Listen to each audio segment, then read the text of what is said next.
Ana nunca sospecha nada. Es tan inocente, tan estúpida. Podría tener a 10 mujeres y ella seguiría sonriendo como una tonta. Esas fueron las palabras exactas que escuché salir de la boca de mi esposo mientras estaba con su amante en su oficina. Palabras que él pronunció exactamente 3 horas después de que yo ganara 50 millones de euros en la lotería. 3 horas después de que planeara sorprenderlo con la noticia que cambiaría nuestras vidas para siempre.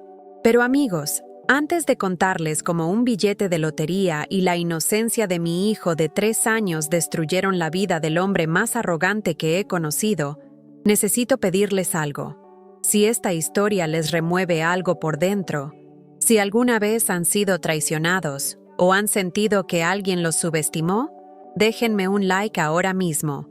Y suscríbanse a este canal porque las historias que comparto aquí no son solo de venganza, son de justicia. Son de mujeres y hombres que se levantaron cuando el mundo los pisoteó. Comenten de qué parte del mundo nos están viendo, porque esta historia que estoy a punto de contarles es real, me pasó a mí, y necesito que sepan que no están solos en su dolor, y que la venganza, cuando se hace correctamente, no es un plato que se sirve frío. Se sirve en el momento exacto en que más duele. Ahora sí, déjenme llevarlos al día en que mi vida se dividió en dos, el antes y el después. Era un martes ordinario, uno de esos días grises de noviembre donde el cielo de Madrid amenaza con llover pero nunca cumple su promesa. Yo estaba en casa, en esa pequeña cocina de nuestro apartamento de 2 habitaciones en las afueras de la ciudad, preparando el desayuno de Mateo, mi hijo de 3 años. 3 años. La misma cantidad de tiempo que llevaba casada con Ricardo. 3 años desde que me convertí en madre. 3 años desde que dejé mi trabajo como contadora para dedicarme completamente a criar a nuestro hijo. Tal como Ricardo había insistido. Un niño necesita a su madre en casa. Me había dicho con esa sonrisa encantadora que solía derretirme. Yo ganaré suficiente para los 3. Tú solo preocúpate de cuidar a nuestro pequeño. Y yo, ingenua, enamorada, le creí. Esa mañana, después de vestir a Mateo con su overol azul favorito, el que tenía un pequeño dinosaurio bordado en el pecho, me senté en el sofá con mi café aguado. Ricardo ya se había ido a trabajar. Siempre se iba temprano y regresaba tarde. Muchas reuniones, decía. Muchos clientes importantes. Encendí la televisión. Era mi rutina. Mateo jugaba con sus bloques de construcción en la alfombra mientras yo veía las noticias matutinas sin realmente prestarles atención. Pero ese día, algo interrumpió mi rutina zombie. El sorteo de lotería. No soy una persona que juegue a la lotería regularmente. De hecho, ese billete que tenía guardado en mi billetera lo había comprado 3 meses atrás, en un impulso estúpido después de una discusión con Ricardo sobre dinero. Él me había reclamado por gastar demasiado en pañales para Mateo. 10 euros. Había gastado 10 euros en un billete de lotería como un pequeño acto de rebeldía patética. Y ahora, mientras la presentadora del programa de noticias leía los números ganadores del sorteo especial del Euromillones, mi corazón comenzó a latir más rápido. 8, 15, 23, 31, 42. Cada número que pronunciaba era un golpe en mi pecho. Me levanté de un salto, casi tirando el café. Corrí a mi bolso que estaba colgado en la silla del comedor. Mis manos temblaban tanto que apenas podía abrir la billetera. Papel tras papel, recibo tras recibo viejo, hasta que finalmente lo encontré. El billete arrugado, doblado en 4 partes. Lo desdoblé con cuidado, como si fuera a desintegrarse en mis manos. 8, 15, 23, 31, 42. Y las estrellas. 3 y 9. Perfectas. Todas perfectas. Miré la televisión de nuevo. La presentadora sonreía mientras decía las palabras que cambiarían mi vida para siempre. El premio mayor de esta semana es de 50 millones de euros. 50 millones para un afortunado ganador. 50 millones. Mis piernas dejaron de sostenerme. Me senté en el suelo, justo ahí en medio de la sala, con el billete apretado contra mi pecho. Las lágrimas comenzaron a caer sin que pudiera controlarlas. ¿Mami llora?, preguntó Mateo. dejando sus bloques y acercándose a mí con esa carita de preocupación que me derretía el corazón. «No, mi amor», le dije, limpiándome las lágrimas y abrazándolo fuerte. «Mami está feliz. Muy, muy feliz». «¿Por qué? Mami, ¿cómo le explicas a un niño de 3 años que acabas de ganar una fortuna? ¿Que ya no tendrías que preocuparte por llegar a fin de mes? ¿Que podrías darle todo lo que se merece y más? Porque tenemos mucha suerte, mi cielo. Mucha suerte». Durante los siguientes 30 minutos, mi cerebro trabajó a 1000 por hora. Verifiqué el billete una y otra vez. Busqué en internet cómo reclamar el premio. Leí sobre ganadores anteriores. Calculé mentalmente qué haríamos con ese dinero. Pagaríamos todas nuestras deudas. La hipoteca de este pequeño apartamento que Ricardo había insistido en comprar, aunque apenas podíamos pagarlo. Las tarjetas de crédito que él usaba para inversiones del negocio, pero que yo sabía que estaban al máximo. Los préstamos de sus padres que me hacían sentir humillada cada vez que su madre me lo recordaba. Compraríamos una casa más grande, con jardín para Mateo, en un barrio mejor. Ricardo podría finalmente abrir su propio negocio. Ese sueño del que siempre hablaba pero nunca concretaba. Podríamos viajar, los 3. Ser una familia feliz. Podríamos. El futuro brillaba como nunca antes. Y en ese momento de euforia absoluta, tomé una decisión. No iba a llamar a Ricardo por teléfono para contarle. No. Esto merecía ser dicho en persona. Merecía ver su cara de sorpresa y alegría. Merecía ese momento de celebración juntos. «Mateo», le dije, levantándome del suelo con una energía que no sentía desde hacía años. «Vamos a ver a papi a su trabajo. Vamos a darle una sorpresa». Los ojos de Mateo se iluminaron. «¿A la oficina de papi? ¿Vamos a ver a papi trabajar?» «Sí, mi amor. Vamos a darle la mejor noticia de su vida». Me arreglé rápidamente. Me puse un vestido sencillo. Me maquillé un poco. Quería verme bonita para este momento. Peiné a Mateo. Le puse sus zapatos favoritos, los que tenían luces en las suelas. Guardé el billete de lotería en mi bolso. Lo coloqué en el compartimento con cierre, el más seguro. Ese pedazo de papel valía 50 millones de euros. Era nuestro futuro. Subimos al carro. Nuestro viejo Renault, que hacía un ruido extraño cada vez que lo encendía, pero que Ricardo siempre decía que todavía servía cuando yo sugería cambiarlo. «Pronto tendremos un carro nuevo», le susurré al volante mientras arrancaba. El trayecto desde nuestro apartamento en las afueras hasta el edificio de oficinas en el centro de Madrid normalmente tomaba 40 minutos, pero ese día, con el tráfico, parecía eterno. Cada semáforo rojo era una tortura. Cada conductor lento era un obstáculo entre yo y mi momento de felicidad compartida. Mateo iba en su silla de seguridad en el asiento trasero, cantando una canción de su programa favorito de televisión. Yo lo miraba por el espejo retrovisor y sonreía. Mi niño hermoso. Su vida iba a ser tan diferente ahora. No tendría que crecer preocupándose por dinero como yo lo hice. Estábamos a mitad de camino cuando sucedió. Mateo, en medio de su canción, de repente preguntó: «Mami, ¿la señora va a estar ahí otra vez?» Fruncí el ceño, mirándolo por el espejo. «¿Qué señora, amor?» «La señora que papi siempre abraza en su oficina». El mundo se detuvo. Casi freno en seco en medio de la avenida. El conductor detrás de mí tocó la bocina furiosamente, pero apenas lo escuché. Mi corazón latía tan fuerte que podía oírlo en mis oídos. «¿Qué señora, Mateo?» Intenté que mi voz sonara casual, pero me temblaba. «La señora bonita, la que tiene el pelo largo. Papi siempre le da besos». Mis manos apretaron el volante tan fuerte que los nudillos se pusieron blancos. «¿Cuándo has visto eso, mi amor?» «Muchas veces, mami. Cuando la abuela me lleva a ver a papi en su trabajo. Papi siempre está con esa señora. Se ríen mucho. Y papi le da besos como los que te da a ti». Cada palabra era una puñalada. Intenté respirar. Intenté pensar con claridad. «¿Y la abuela? ¿La abuela te lleva seguido a ver a papi?» «Sí, mami. Muchas veces. Cuando tú vas al mercado o cuando tienes que hacer cosas.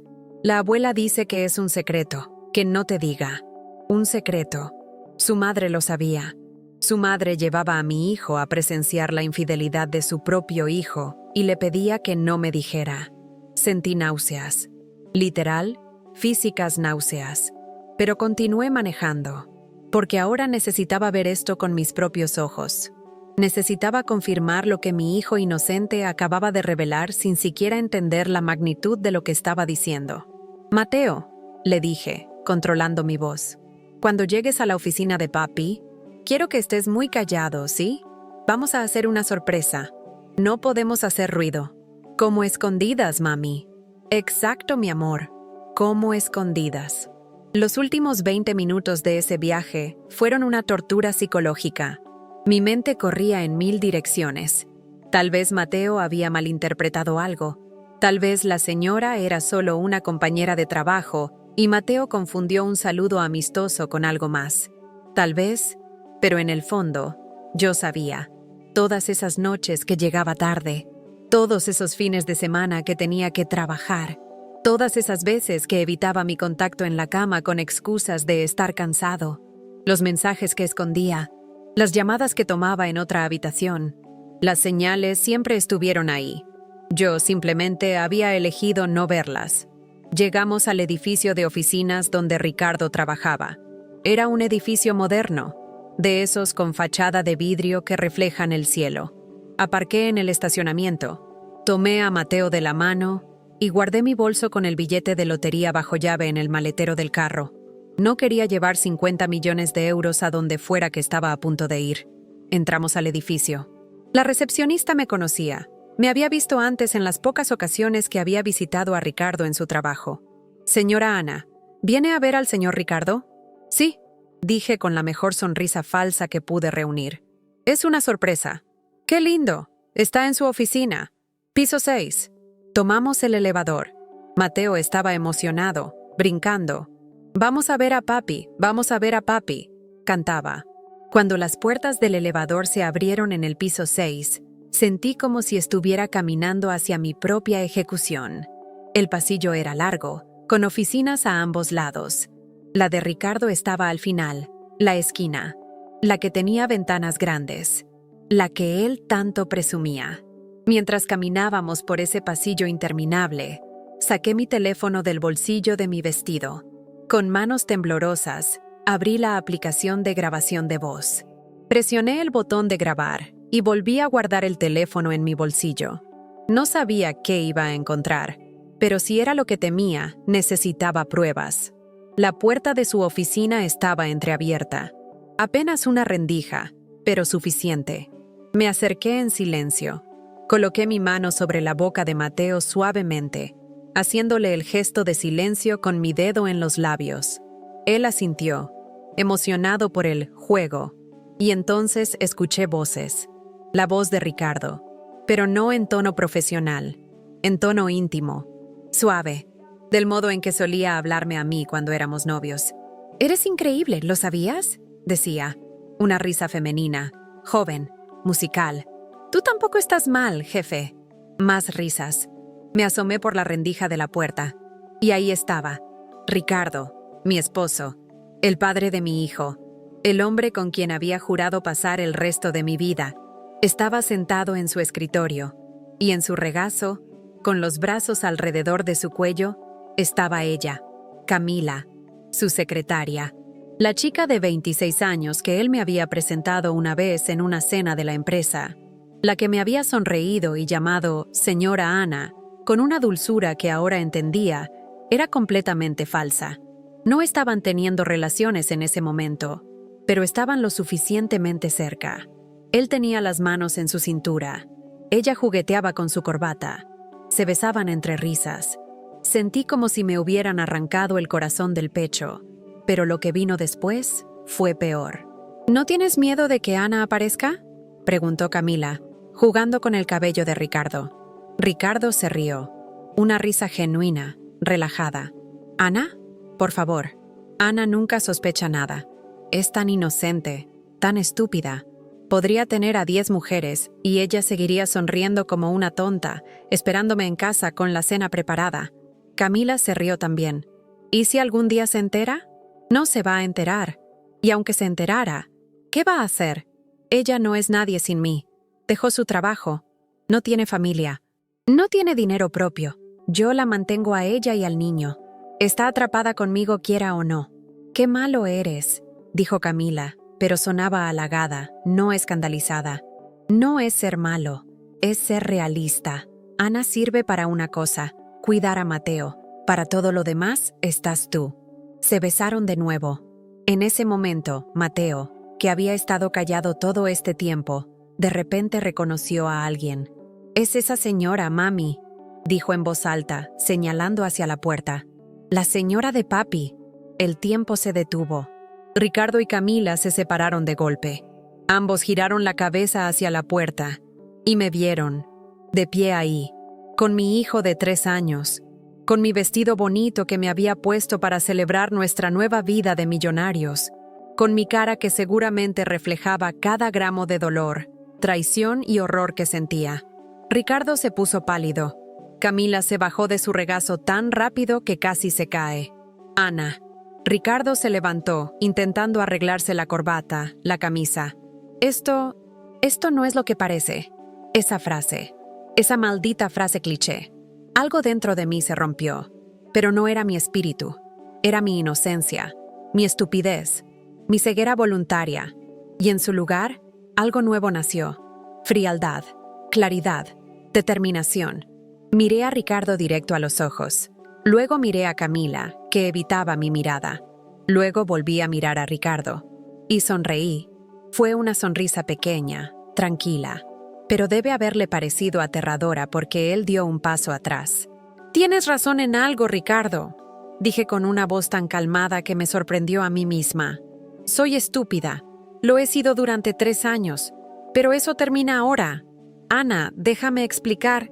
«No», lo interrumpí. «No necesitas explicar nada. Todo está muy claro». Me agaché, tomé a Mateo en brazos. «Dile adiós a tu papi, Mateo». «Adiós, papi», dijo Mateo, agitando su manita. Ricardo intentó acercarse. «Espera, Ana, por favor». Di un paso atrás. «Mi abogado se pondrá en contacto contigo», dije. «Para el divorcio». Y me di la vuelta. Caminé por ese pasillo de regreso al elevador. Ricardo me gritaba desde su oficina, pero yo no volteé, no corrí. Caminé con la cabeza en alto, con mi hijo en brazos, con mi dignidad intacta. Cuando las puertas del elevador se cerraron, finalmente dejé que las lágrimas cayeran. Pero no eran lágrimas de tristeza, eran lágrimas de furia, porque en mi carro, en el maletero, estaba un billete de lotería que valía 50 millones de euros. Y Ricardo acababa de perder su oportunidad de ver aunque sea un centavo de ese dinero. Bajé al estacionamiento en piloto automático. Mateo, sensible como siempre los niños son a las emociones de sus padres, había dejado de estar emocionado y ahora estaba callado, mirándome con esos ojitos preocupados. «¿Mami está triste?», preguntó. «Un poquito, mi amor», le dije, limpiándome las lágrimas mientras lo acomodaba en su silla de seguridad. «Pero va a estar bien. Todo va a estar bien». No era mentira. Iba a estar bien. Mejor que bien. Me subí al carro y cerré la puerta. Por un momento, solo me quedé ahí sentada, con las manos en el volante, respirando profundamente. Mi teléfono seguía grabando en mi bolsillo. Perfecto. Tenía pruebas de todo. Saqué el teléfono y detuve la grabación. Guardé el archivo con un nombre que no llamara la atención. Luego abrí el navegador y busqué algo específico. Mejores abogados de divorcio Madrid. El primer nombre que apareció era un bufete prestigioso.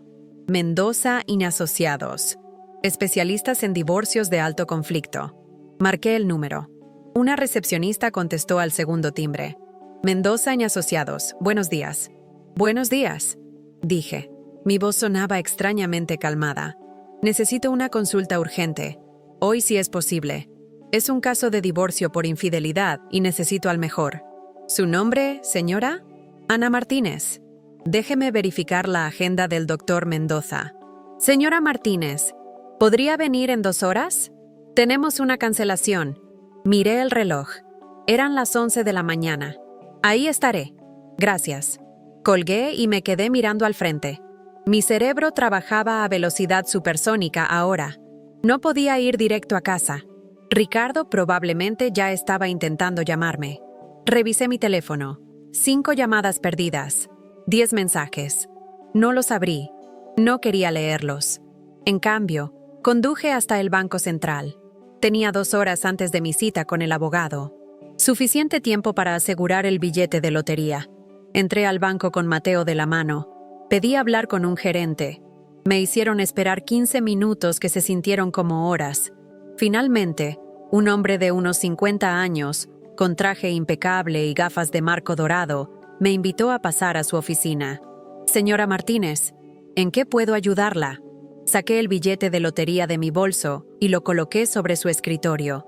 Gané la lotería, 50 millones de euros. Y necesito que este billete esté seguro hasta que pueda reclamar el premio oficialmente. El gerente tomó el billete con manos temblorosas. Lo examinó bajo una luz especial que tenía en su escritorio. Sus ojos se agrandaron. «Dios mío», susurró. «Es legítimo. Usted realmente ganó. Lo sé. Y necesito ponerlo a nombre de alguien que no sea yo. Todavía no. No hasta que resuelva algunos asuntos legales primero». El gerente me miró con entendimiento. Había visto esto antes, evidentemente. «¿Está casada, señora Martínez?» «Por ahora sí, pero no por mucho tiempo». Él asintió. «Entiendo perfectamente. Le sugiero que pongamos el billete en un fideicomiso temporal a nombre de su hijo. Como es menor de edad, usted será la administradora legal, pero técnicamente el premio será de él. Eso lo protege de cualquier reclamo de división de bienes en un divorcio». Inteligente. Muy inteligente. ¿Cuánto tiempo toma hacer eso? Puedo tener los papeles listos en 1 hora si es urgente. ¿Es urgente? Muy bien. Solo necesito su identificación, la partida de nacimiento de su hijo y su firma en algunos documentos. 1 hora después, salí de ese banco con un certificado oficial de fideicomiso. El billete de lotería de 50 millones de euros ahora pertenecía legalmente a Mateo Martínez, y yo era su tutora legal exclusiva. Ricardo no podría tocar ese dinero aunque quisiera. Conduje hasta el bufete de abogados. Era un edificio elegante en el barrio de Salamanca. Todo vidrio y acero, intimidante. Pero yo ya no era la Ana asustada de esta mañana. Era la Ana que tenía 50 millones de euros protegidos. Era la Ana que tenía pruebas de infidelidad grabadas. Era la Ana que ya no tenía nada que perder. El doctor Mendoza era un hombre alto, de unos 60 años, con el cabello completamente blanco pero una energía juvenil. Me recibió en su oficina que tenía una vista impresionante de Madrid. «Señora Martínez», dijo, estrechando mi mano con firmeza. «Cuénteme su situación». Le conté todo. La infidelidad, las palabras de Ricardo, el hecho de que su propia madre era cómplice. Y luego, el detalle que hizo que sus ojos brillaran de emoción profesional. El billete de lotería. «Déjeme ver si entiendo correctamente», dijo, inclinándose hacia adelante. «Usted ganó 50 millones de euros esta mañana. Antes del mediodía, descubrió que su esposo la engaña. Él no sabe del premio. Y usted ya puso el billete a nombre de su hijo en fideicomiso». «Exacto». El doctor Mendoza se recostó en su silla de cuero y sonrió. No era una sonrisa amable. Era una sonrisa de tiburón. «Señora Martínez, esto es lo que vamos a hacer. Usted no va a mencionar el premio de lotería a nadie. Ni a su esposo, ni a su familia política, ni a nadie. Vamos a dejar que su esposo pida el divorcio primero». ¿Por qué querría yo eso? Porque si usted pide el divorcio ahora, él podría sospechar, podría investigar, podría descubrir lo del dinero. Pero si lo manipulamos para que él pida el divorcio, pensando que no tiene nada que perder, entonces no hay manera de que pueda reclamar los 50 millones después. ¿Cómo lo manipulo para que pida el divorcio? El doctor Mendoza juntó las manos, pensando. Usted va a volver a casa. Va a actuar como si estuviera destrozada, rota. Va a darle exactamente lo que él espera. Una esposa sumisa que lo perdona, pero al mismo tiempo va a plantar semillas. Comentarios sobre que tal vez el matrimonio no funciona, que tal vez los dos serían más felices separados. Va a hacerlo pensar que la idea del divorcio fue suya. ¿Y mientras tanto? Mientras tanto, voy a contratar un investigador privado. Vamos a documentar cada encuentro con esa secretaria, cada mentira, cada salida sospechosa.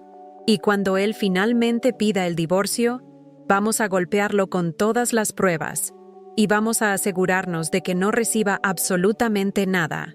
¿Cuánto tiempo tomará esto? 1 mes, tal vez 2. ¿Puede actuar durante ese tiempo? Pensé en las palabras de Ricardo. Es tan inocente, tan estúpida. Puedo actuar todo lo que sea necesario. Perfecto. Ahora, hay algo más que necesito que sepa.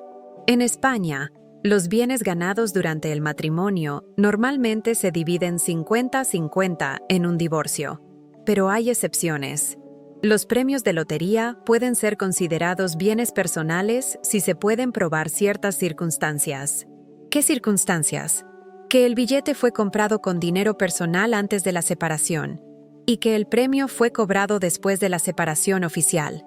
Como usted puso el premio en un fideicomiso a nombre de su hijo menor y como todavía no lo ha cobrado oficialmente, tenemos espacio para maniobrar. ¿Entonces hay una posibilidad de que él pueda reclamar parte del dinero? El doctor Mendoza negó con la cabeza. No si hacemos esto correctamente. Mire, la ley española es clara. Los premios de lotería obtenidos durante el matrimonio son gananciales. Pero hay una jurisprudencia del Tribunal Supremo de 2015 que establece que si el matrimonio ya estaba funcionalmente terminado al momento del premio, aunque no legalmente divorciados, el premio puede ser considerado personal. ¿Funcionalmente terminado? Infidelidad probada, separación emocional, abandono de deberes matrimoniales. Tenemos todo eso.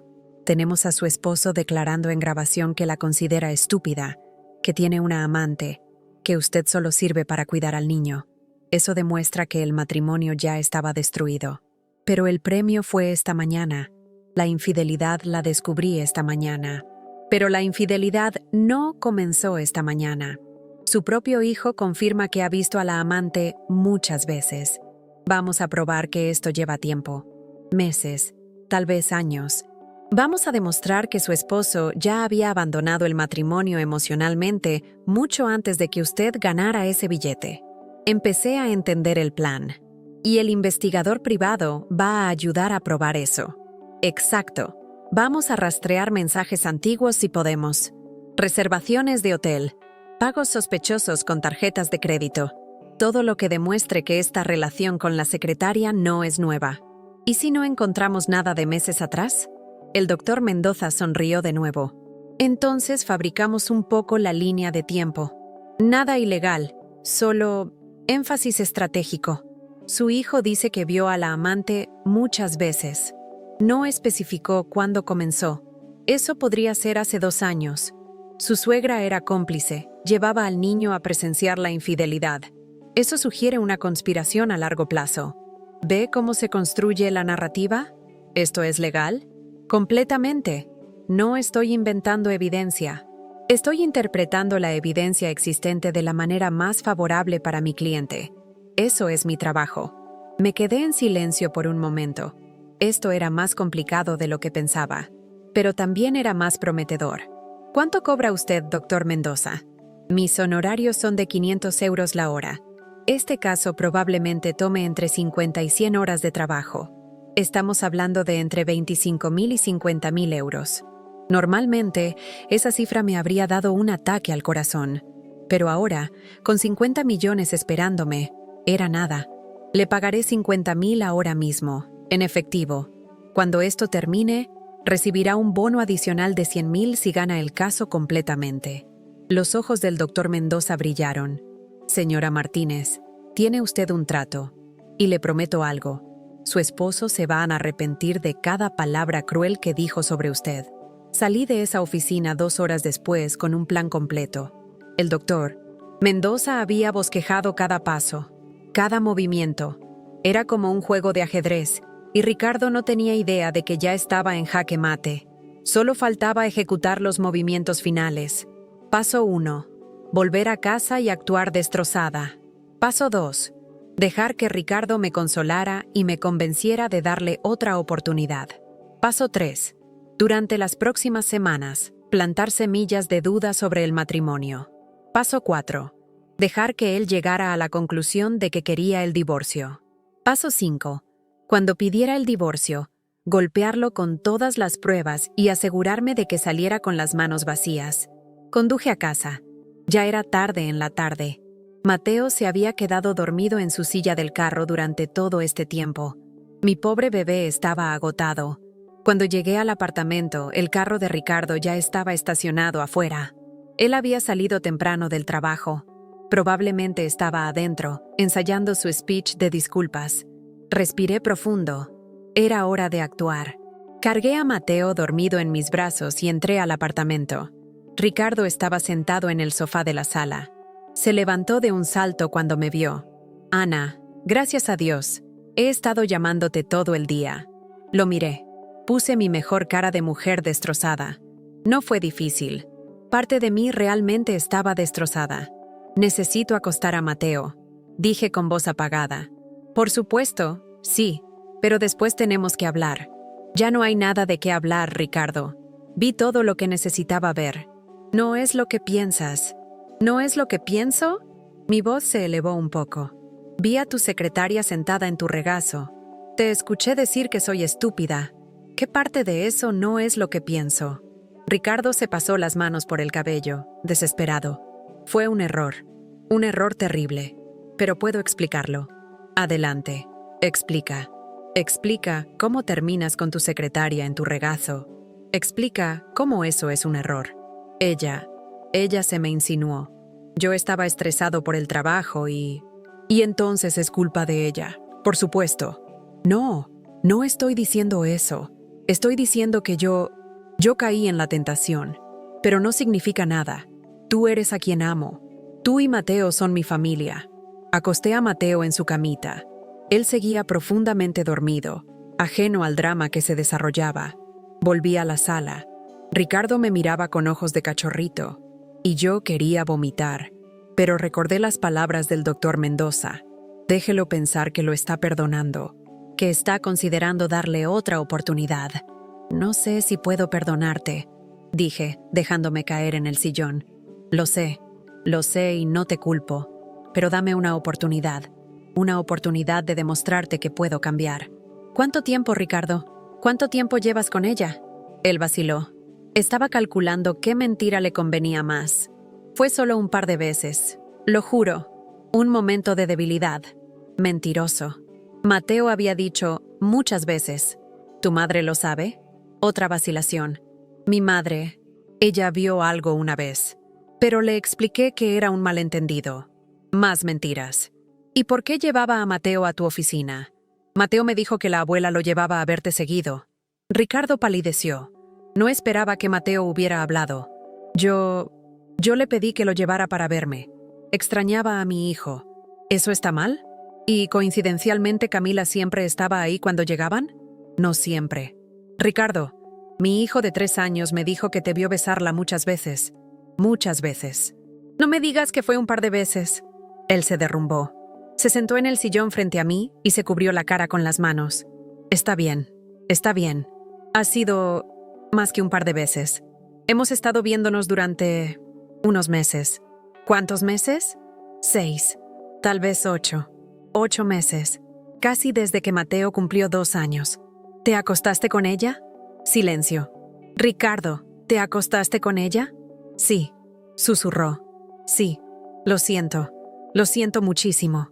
Dejé que las lágrimas reales cayeran ahora, porque aunque todo esto era parte del plan, el dolor era genuino. «¿Por qué?» Mi voz se quebró. «¿Qué hice mal? ¿Qué te faltó?» «Nada. No hiciste nada mal. Soy yo. Soy un idiota. Soy egoísta. Pero te amo, Ana. Te amo de verdad. Si me amaras no hubieras hecho esto. La gente que ama también comete errores. Esto no es un error, Ricardo. Un error es olvidar comprar leche. Esto es una traición de 8 meses. Él se acercó. Intentó tomar mis manos. Lo dejé. «Dame una oportunidad de arreglarlo. Por favor. Por Mateo. Él necesita a su padre». Y ahí estaba.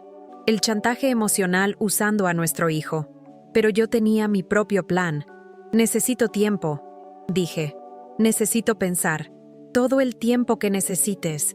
Yo voy a terminar con Camila inmediatamente. Voy a pedirle que renuncie. No volverás a verla nunca. ¿Y cómo sé que es la única? ¿Cómo sé que no hay otras? No hay otras. Lo juro. Solo fue ella. Más mentiras. Podía sentirlas. Voy a dormir en el sofá esta noche, dijo. No voy a presionarte. Solo piénsalo. Piensa en nuestra familia. Esa noche, mientras Ricardo dormía en el sofá de la sala, yo estaba en nuestra cama, con los ojos abiertos, mirando al techo. Mi teléfono vibró. Un mensaje del doctor Mendoza. Ya contraté al investigador. Mañana empieza a seguir a su esposo. También necesito que consiga acceso a sus correos electrónicos y mensajes si es posible. Cualquier cosa que demuestre la línea temporal de la infidelidad. Respondí. Conozco su contraseña de email. Es el cumpleaños de Mateo. Se lo envío mañana. Perfecto. Esto va a ir mejor de lo que pensaba. Me giré en la cama y miré la puerta cerrada del cuarto. Al otro lado estaba el hombre que me había traicionado. El hombre que me había llamado estúpida. El hombre que pensaba que yo no tenía opciones. Sonreí en la oscuridad. Mañana comenzaría el verdadero juego. Las siguientes 3 semanas fueron una obra maestra de actuación.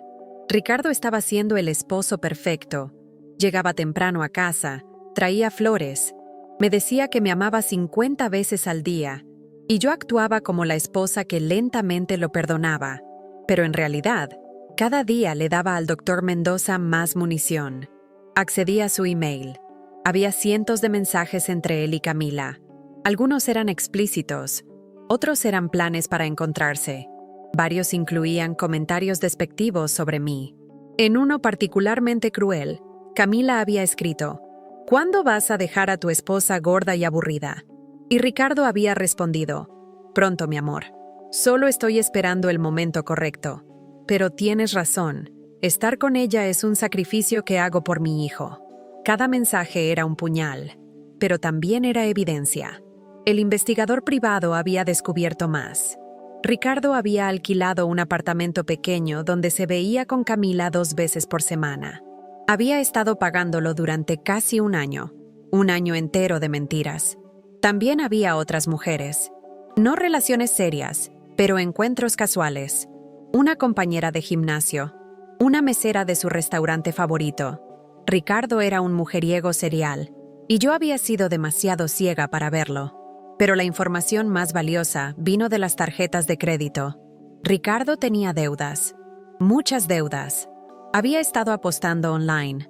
Había perdido casi 30.000 euros en los últimos 6 meses. 30.000 euros que habían salido de nuestras cuentas conjuntas. Dinero que se suponía era para la familia, para el futuro de Mateo. Y él lo había perdido en apuestas. Cuando el doctor Mendoza me mostró toda la evidencia compilada en su oficina, casi me da un ataque. Señora Martínez, dijo con seriedad, su esposo no solo es infiel, es un ludópata. Y lo que es peor, ha estado cometiendo fraude financiero. Estos retiros de las cuentas conjuntas sin su conocimiento son ilegales. ¿Puedo denunciarlo? Podría, pero le sugiero algo mejor. Vamos a usar esto para asegurarnos de que no solo no reciba nada en el divorcio, sino que además tenga que pagarle a usted por los fondos malversados. ¿Cuánto? Con intereses y daños podríamos estar hablando de 50.000 euros que él le debería. La ironía era deliciosa. Yo tenía 50 millones esperándome, y él me iba a deber 50.000. Hágalo. Esa noche, volví a casa y ejecuté la siguiente fase del plan. Ricardo estaba cocinando la cena, otro de sus intentos de ser el esposo perfecto. «Huele bien», dije, entrando a la cocina. «Es tu favorito, pollo con champiñones». Me senté en la mesa. Mateo estaba jugando en la sala con sus juguetes. «Ricardo, tenemos que hablar». Él se tensó inmediatamente, dejó la sartén y se giró hacia mí. «¿Qué pasa?» «He estado pensando mucho en nosotros, en nuestro matrimonio. Yo también. Y creo que tal vez nos casamos muy jóvenes». Él parpadeó, confundido. «¿Qué quieres decir? Tenía 25 cuando nos conocimos. Tú tenías 28. Nos enamoramos rápido. Nos casamos rápido. Tuvimos a Mateo rápido. Todo fue muy rápido. Pero eso es porque nos amábamos. ¿Nos amábamos? ¿O estábamos enamorados de la idea del amor? Podía ver su cerebro trabajando, intentando descifrar a dónde iba esto. Ana, ¿qué estás diciendo? Estoy diciendo que tal vez los dos cometimos un error. Tal vez nos apresuramos a algo para lo que no estábamos listos. Yo estaba listo. Yo quería casarme contigo. ¿De verdad? Porque el hombre que quería casarse conmigo no estaría buscando otras mujeres. Silencio. Pero tampoco, continué. La mujer que realmente amaba a su esposo estaría cuestionando todo el matrimonio por un error. ¿Verdad? Vi la chispa en sus ojos. Estaba cayendo en la trampa. Entonces, ¿qué sugieres? Me encogí de hombros, actuando casual. No sé. A veces pienso que tal vez los dos seríamos más felices. Separados. ¿Estás diciendo que quieres el divorcio? No estoy diciendo eso. Solo estoy diciendo que tal vez deberíamos considerarlo como una opción. Ricardo se sentó frente a mí. Podía ver las rueditas girando en su cabeza. ¿Y Mateo? Mateo estaría bien. Los niños son resilientes. Y sería mejor para él tener dos padres separados pero felices, que dos padres juntos pero miserables. ¿Tú eres miserable? ¿Tú no lo eres? Sé honesto, Ricardo. ¿Eres feliz en este matrimonio? Él abrió la boca. La cerró. No sabía qué decir. Porque yo, continué, he estado pensando mucho. Y me di cuenta de que he estado viviendo para ti y para Mateo. Pero no para mí. No sé ni quién soy ya. Ana, no es tu culpa, dije rápidamente. Es mía también. Me perdí a mí misma en este matrimonio. Y tal vez necesito encontrarme de nuevo. Vi el momento exacto en que su cerebro cambió. De esposo culpable tratando de salvar su matrimonio, a esposo calculador viendo una salida. Si eso es lo que sientes, tal vez deberíamos hablarlo seriamente. Tal vez. Pero tendríamos que hacerlo bien. Por Mateo. Nada de abogados agresivos ni peleas feas. Por supuesto que no. Somos adultos. Podemos hacer esto civilizadamente. Él asintió lentamente. ¿Cuándo quieres empezar a discutir los detalles? No hay prisa. Pensémoslo bien primero. Pero yo sabía que ya lo había plantado. La semilla del divorcio.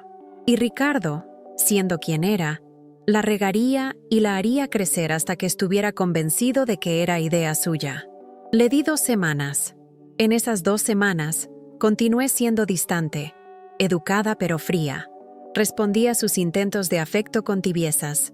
Hablaba sobre necesitar espacio y encontrarme a mí misma. Y tal como predijo el doctor Mendoza, Ricardo mordió el anzuelo. Fue un viernes por la noche. Mateo ya estaba dormido. Yo estaba en la sala, leyendo un libro. Ricardo entró y se sentó frente a mí. Ana, necesitamos hablar. ¿Sobre qué? Sobre nosotros. Sobre el futuro. Cerré mi libro. Está bien. He estado pensando en lo que dijiste. Sobre que tal vez nos casamos muy jóvenes. Sobre que tal vez no estábamos listos. Y creo que tienes razón. Tuve que morderme la lengua para no sonreír. Sí, creo que los dos nos apresuramos. Y creo que sería mejor para todos si nos separamos. Civilizadamente, como adultos. ¿Estás diciendo que quieres el divorcio? Él asintió solemnemente, como si esta fuera una decisión difícil y no exactamente lo que quería desde el principio. Creo que es lo mejor. Para ti, para mí, incluso para Mateo. Ya veo. Pero quiero que sepas, continuó, que esto no significa que no te ame o que no aprecie todo lo que has hecho por nuestra familia. Siempre serás importante para mí. ¡Qué noble! ¡Qué generoso! ¿Y cómo propones que hagamos esto? Bueno, podemos dividir todo equitativamente. El apartamento, los ahorros. Y sobre Mateo, podríamos tener custodia compartida. ¿Custodia compartida? Sí. Él pasa una semana conmigo, una semana contigo. Es justo. Justo. Él quería quitarme a mi hijo la mitad del tiempo. Tendría que pensarlo. Por supuesto. Y podríamos evitar abogados si hacemos esto amigablemente. Ahorrarnos ese dinero. Ahí estaba. Quería evitar abogados porque sabía que un abogado descubriría todas sus mentiras. Déjame pensarlo este fin de semana, dije. Y hablamos el lunes. Perfecto. Esa noche, Le mandé un mensaje al doctor Mendoza. Mordió el anzuelo. Está pidiendo el divorcio. Su respuesta fue inmediata. Excelente. No firme nada. No acepte nada verbalmente. El lunes vamos a contraatacar con todo. El fin de semana fue surreal. Ricardo estaba casi alegre, ligero, como si un peso se hubiera quitado de sus hombros. Yo también actué aliviada, como si esto fuera una decisión mutua y amigable. Pero el lunes, todo cambió. Yo había salido temprano, supuestamente a hacer mandados. En realidad, fui al doctor Mendoza a firmar los papeles finales. Cuando Ricardo llegó a casa esa noche, encontró a un mensajero esperándolo en la puerta. ¿Ricardo García? Sí, tiene una entrega. Le entregó un sobre grueso. Ricardo lo abrió ahí mismo en el pasillo. Yo estaba dentro, observándolo por la ventana. Vi su cara pasar de confusión a shock a puro terror mientras leía. Abrió la puerta de golpe. ¿Qué demonios es esto? Yo estaba sentada calmadamente en el sofá. Son los papeles del divorcio, como dijiste que querías. Pero estos papeles dicen que tú pides custodia total de Mateo y que yo tengo que pagar manutención y que hay una demanda por fraude financiero. Ah, sí. Mi abogado encontró algunas irregularidades en nuestras finanzas. Aparentemente retiraste 30,000 euros sin mi consentimiento. Eso es ilegal. Ese dinero era de las cuentas conjuntas. Tenía derecho. No sin informar a tu cónyuge, especialmente cuando lo usaste para apostar online y para pagar un apartamento secreto donde te veías con tu amante. Su cara perdió todo el color. ¿Cómo lo sé? Tengo un muy buen abogado, Ricardo, y un muy buen investigador privado. Él dejó caer los papeles. Esto es una trampa. Me tendiste una trampa. No, mi amor. Tú cavaste tu propia tumba. Yo solo la documenté. No voy a firmar esto. No tienes que hacerlo. Podemos ir a corte, donde presentaré todas las pruebas de tu infidelidad, las grabaciones, los emails, los mensajes, las fotos, todo. Ricardo se sentó pesadamente en una silla. No puedes quitarme a mi hijo. Ya lo hice. El juez ya revisó las pruebas preliminares. Estás en desventaja, Ricardo. Voy a pelear esto. ¿Con qué dinero? Ah, cierto. No tienes. Gastaste todo en apuestas y en tu amante. Él me miró con odio puro. Eres una bruja. No, Ricardo. Soy estúpida. ¿Recuerdas? Eso es lo que le dijiste a Camila. Que soy tan estúpida que podrías tener 10 mujeres y yo no me daría cuenta. Estaba enojado. Estaba siendo honesto.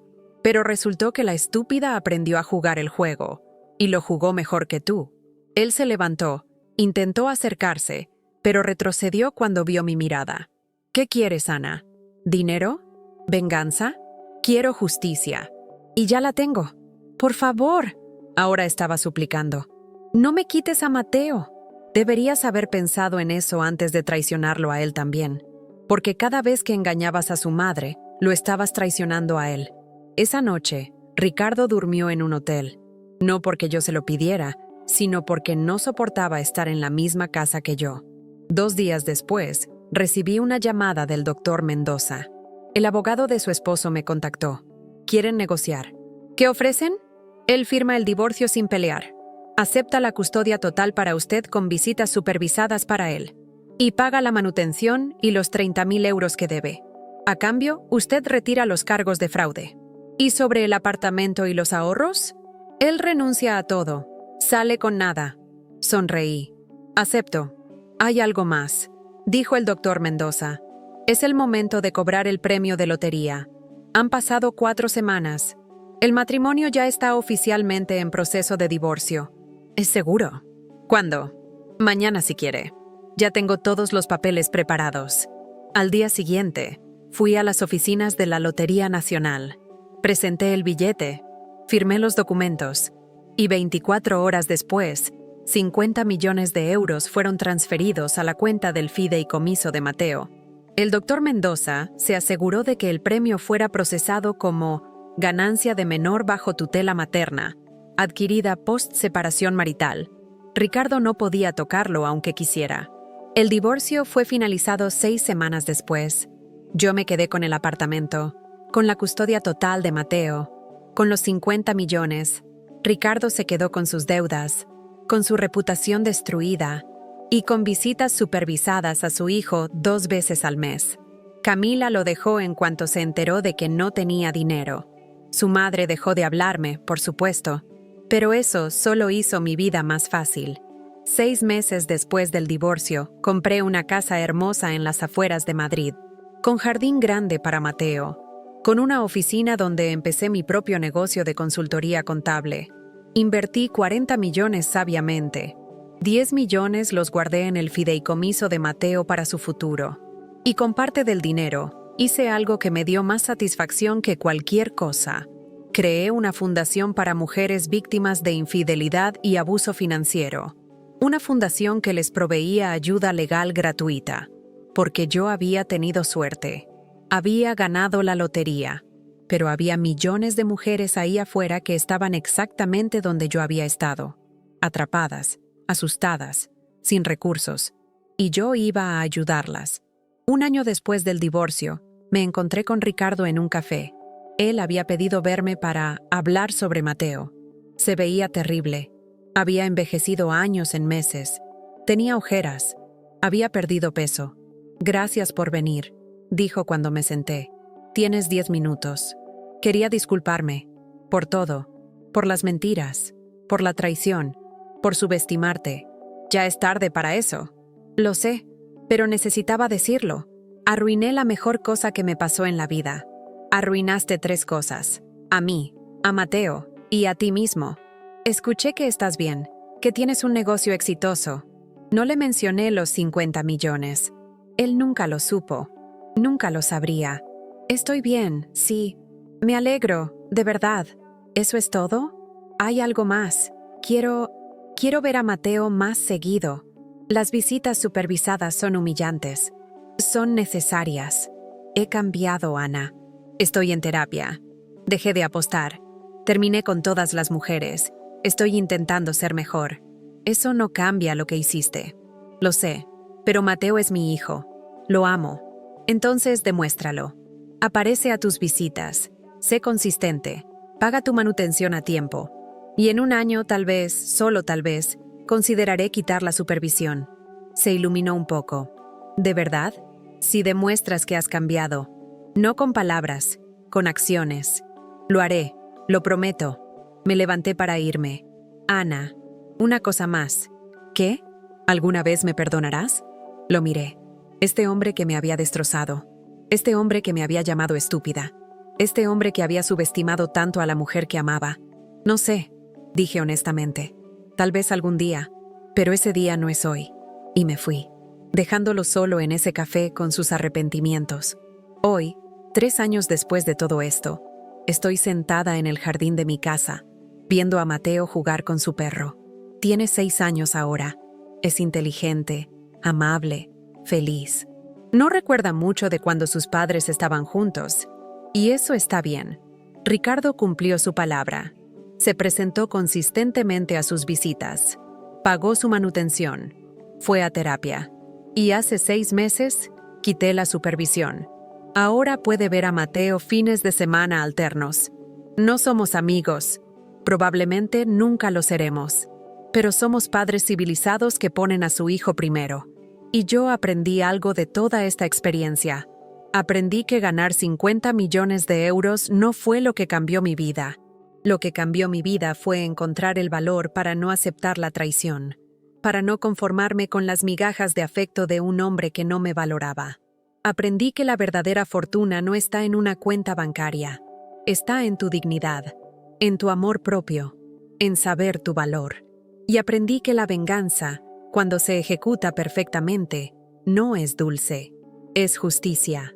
Y amigos que me han acompañado en este viaje, si esta historia les llegó al corazón, si alguna vez han sido traicionados o subestimados, quiero que sepan algo. Ustedes también son más fuertes de lo que creen. Ustedes también merecen más de lo que están recibiendo. Y ustedes también pueden reescribir su historia. No necesitan ganar la lotería. Solo necesitan ganar su libertad. Así que les dejo con esto. ¿Qué van a hacer hoy para reclamar su poder? Díganmelo en los comentarios. Y si esta historia les inspiró, compartan este video con alguien que necesite escucharlo, porque a veces la mejor venganza no es lastimar a quien te lastimó, es vivir tan bien que se arrepientan de haberte perdido. Y créanme cuando les digo, Ricardo se arrepiente. Cada maldito día. Suscríbanse para más historias de justicia. Denle like si creen en segundas oportunidades. Para las víctimas, no para los victimarios. Y recuerden, ustedes no son estúpidos, son supervivientes. Y los supervivientes siempre ganan al final. Nos vemos en la próxima historia.